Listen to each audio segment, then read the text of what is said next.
रूसी राष्ट्रपति ने कुछ ऐसा कहा जिससे बैठक में मौजूद सारे लोग हंस पड़े। उन्होंने कहा कि हमारे तो आपसे ऐसे रिश्ते हैं कि लगता नहीं कि ट्रांसलेशन की जरूरत पड़ेगी। इस पर रूसी प्रतिनिधि मंडल भी हंस पड़ा और नरेंद्र मोदी भी ठहाके लगाने लगे। हमारे इतने रिश्ते हैं कि मुझे ऐसा लगा कि आपको कोई अनुवाद नहीं चाहिए। रशियन जबान में पुतिन साहब बोल रहे थे तो उन्होंने रशियन जबान में ये कहा है कि हमारी अंडरस्टैंडिंग इतनी डेवलप हो चुकी है, हमारे फॉरेन मिनिस्टर मुसलसल एक दूसरे को मिलते हैं और मुझे लग रहा है कि मेरी बॉडी लैंग्वेज और जबान को मोदी साहब ट्रांसलेटर की मदद के बगैर ही समझ रहे हैं। तो उस कमरे के अंदर बड़े कहके चले हैं और प्राइम मिनिस्टर इंडिया अपने आप को सही पोजीशन में ले आया कि भाई साहब वो कहते हैं कि हम तो कुछ नहीं कर रहे, हम तो रशिया के साथ शुरू से खड़े हुए हैं और रशिया हमारा दोस्त है, हमें किसी ने चीट नहीं किया। हमें जब आप पाकिस्तान के मिलिट्री डिक्टेटर को हौसला दे रहे थे, हमारे ये सिर्फ हौसला रशिया से आ रहा था, ये कहता है जयशंकर। इंडिया चीख रहा है पाकिस्तान और रशिया के रिलेशंस को लेकर, तो मुझे ये बताएं कि ब्रिक्स की मीटिंग में इंडिया पहुंचा हुआ है, पाकिस्तान मेंबर छोड़े ऑब्जर्वेशन में नहीं है। ये मल्टीपोलर वर्ल्ड बन चुका है एक्चुअली। तो ये जो ब्रिक्स का समिट है बड़ा इंटरेस्टिंग है क्योंकि यहां पे पुतिन भी होंगे, वहां पे शी जिनपिंग भी होंगे और अपने मोदी जी तो होंगे, बाकी भी हेड ऑफ स्टेट होंगे। लेकिन पुतिन ने एक बहुत बड़ी बात कह दी, पुतिन ने तारीफ कर दी, बोला कि मोदी जी सिर्फ एक ही हेड ऑफ स्टेट हैं पूरी दुनिया के जो ये कोशिश कर रहे हैं कि यार ये लड़ाई खत्म हो जाए। और मैं this is how the body language. आपने मोदी साहब ने अपना ट्रेडिशनल जफरी डाली जाके, वो ट्रेडिशनली है जहां जाते हैं, ये उसकी अपडेट थी ब्रिक्स की। और आज देख ले पाकिस्तान कहां खड़ा है, ना साडा अमेरिका रहा ना साडा रशिया। इंडिया कम से कम ये तो कह सकता है कि रशिया हमारा है, पिछले 50-70 साल से आज अमेरिका के भी हम करीब हो रहे हैं। अमेरिकन बाबा जी तो वैसे ही परेशान है, लेकिन इनको भी मजा आ जाएगा कि भाई आप भारत को जो बार बार छेड़ते हो उनके पास भी चॉइसेस मौजूद है। ये सबसे बड़ा इस वक्त ब्रिक्स का था। ब्रिक्स की अभी मीटिंग मोदी साहब की जो बड़ी जबरदस्त थी, जो मैंने उसमें से एक जोक पिक किया अपने देखने वालों से शेयर करूंगा।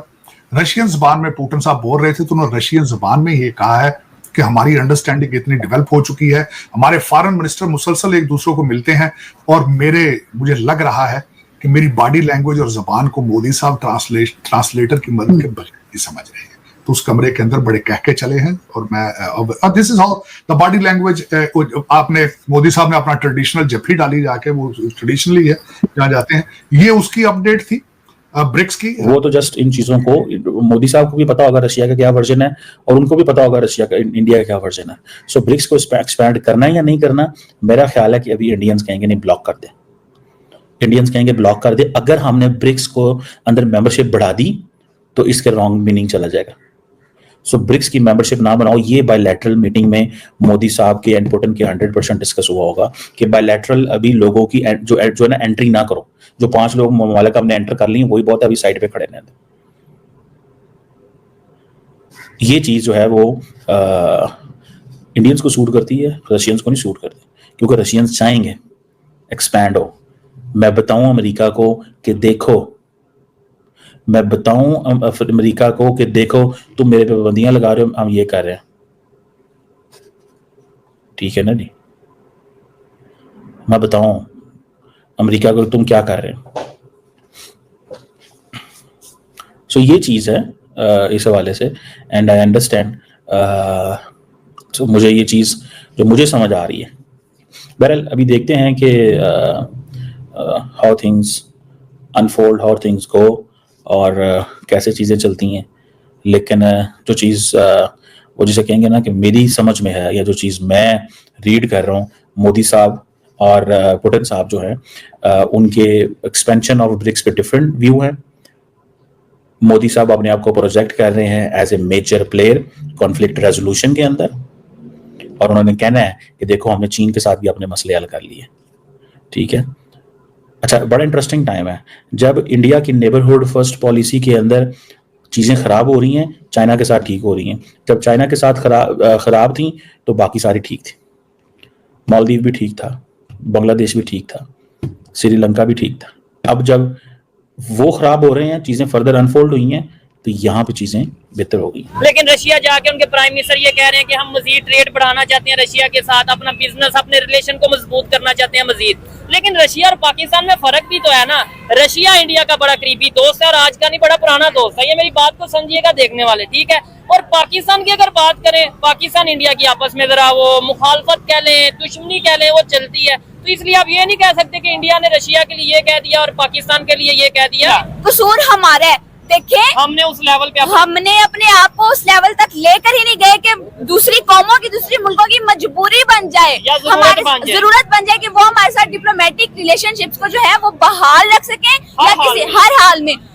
इंडिया ने और चाइना ने अपने आप को इस तरह से बनाया है कि इख्तिलाफात के होते हुए भी वो एक दूसरे की जरूरत है। जबरदस्त हो गया, ये बड़ी हट के बात की है, मतलब मेरी सोच से भी जरा हट के बात की है कि नो डाउट पाकिस्तान को इस पोजीशन पे, स्टेज पे अपने आप को खड़ा करना चाहिए था कि कोई दुनिया का कोई कंट्री चाहे मुखालफत रखता है पाकिस्तान से, चाहे दोस्ती रखता है, लेकिन पाकिस्तान उसकी जरूरत होता, मजबूरी होता। जैसे इंडिया की इस टाइम पूरी दुनिया की अगर बात करें, इंडिया पूरी दुनिया की जरूरत है ट्रेड के हवाले से, चाइना पूरी दुनिया की जरूरत है। तो हम भी अगर इस तरीके से होते तो शायद इंडिया अगर लेट्स सपोज पहले नंबर पे, तो मैं चाहती नहीं कि दुश्मनी होती है इस तरह, लेकिन होती भी तो मेरे ख्याल से ट्रेड जरूर हो रही होती कि हमारे पास कुछ होता तो सही।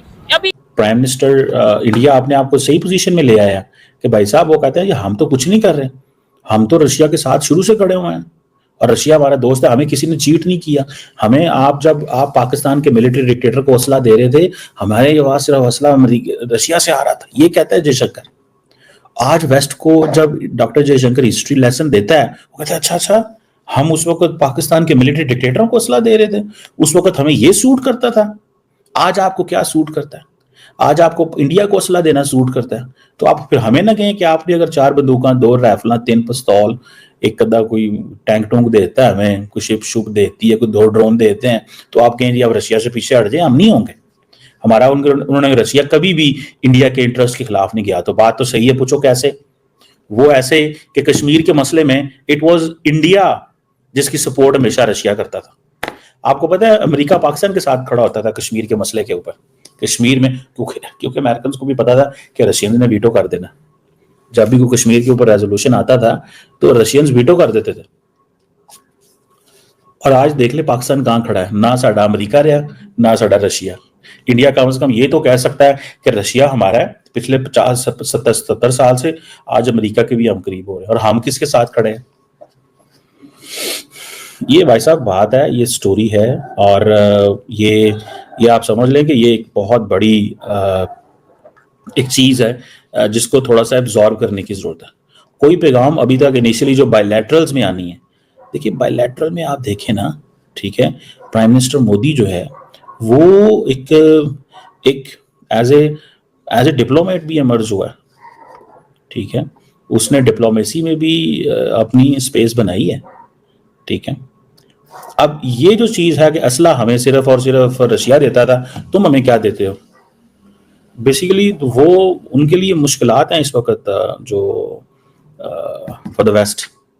एक तो इंटरनल डिसऑर्डर क्रिएट हुआ है, रशिया की लड़ाई है, दुनिया के बाकी मुल्कों को साथ मिलाना पड़ता है तो मुश्किल होती है। मुल्क साथ नहीं देते, और वो साथ इसलिए नहीं देते, वो कहते केड़ी गल दा